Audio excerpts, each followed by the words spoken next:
here with Mike Warner of Boeing, who just spoke to attendees at the Global Forecasting and Marketing Conference about the overall state of aviation.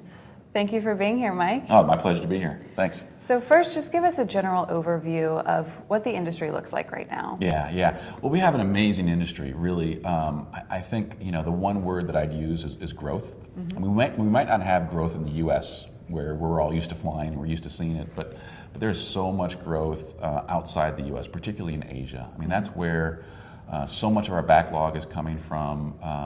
And what's really driving that is the growing economies. We're really seeing millions and millions of new consumers throughout China, throughout India, throughout Southeast Asia, who kind of for the first time in their lives have the ability to fly, are able to pay for a plane ticket, and they want to.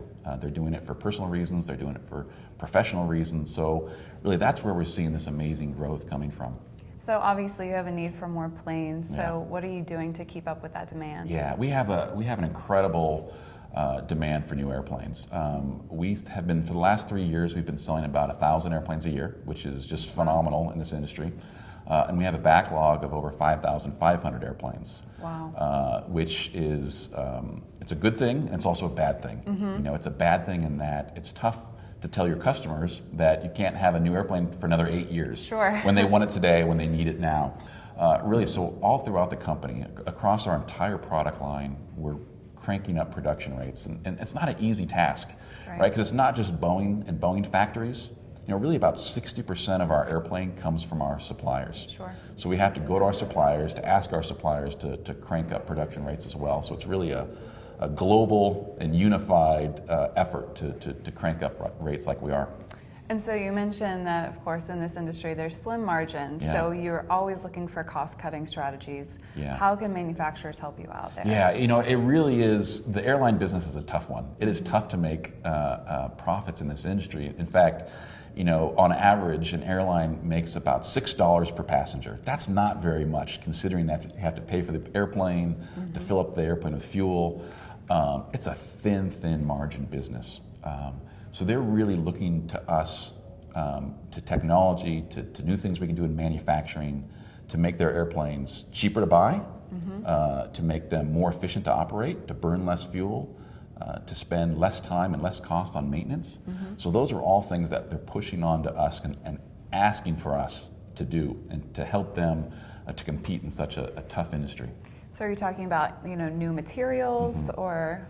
Yeah, I think it's a number of things that we're doing, and one is really the biggest thing is really around fuel efficiency.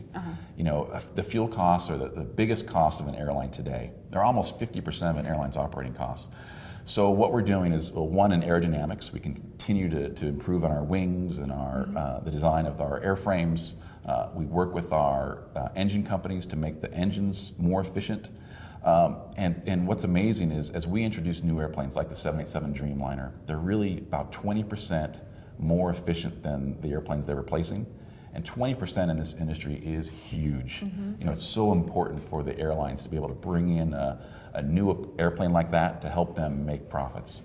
Well, you showed us some videos of your new products that really give us a glimpse of the future of this industry. Yeah. What can we look forward to? Yeah, what can we look forward to? And it's tough. We can only do so much. At the end of the day, the airlines need to put in a lot of seats into their airplanes, and so we can make the most beautiful, biggest, widest cabin, but at the end of the day, they have to make money to squeeze in more passengers to get that revenue. But there are a number of other things that we are doing and that can affect the comfort of flight. With the 787 Dreamliner, in fact, the windows are so much bigger.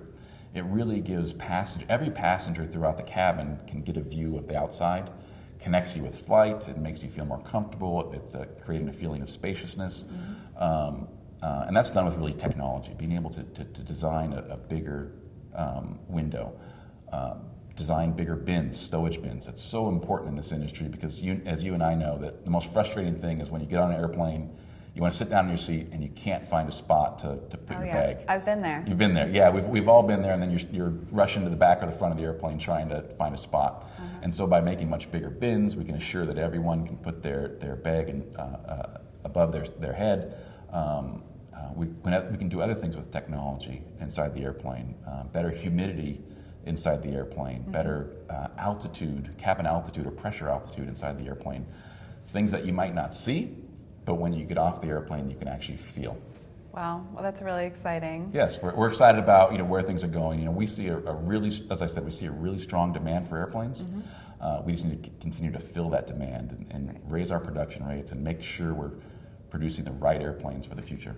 Well, thank you so much for talking My with pleasure. us today. Thanks for having me. And thank you for watching. This is Whitney Brown for IMTS TV.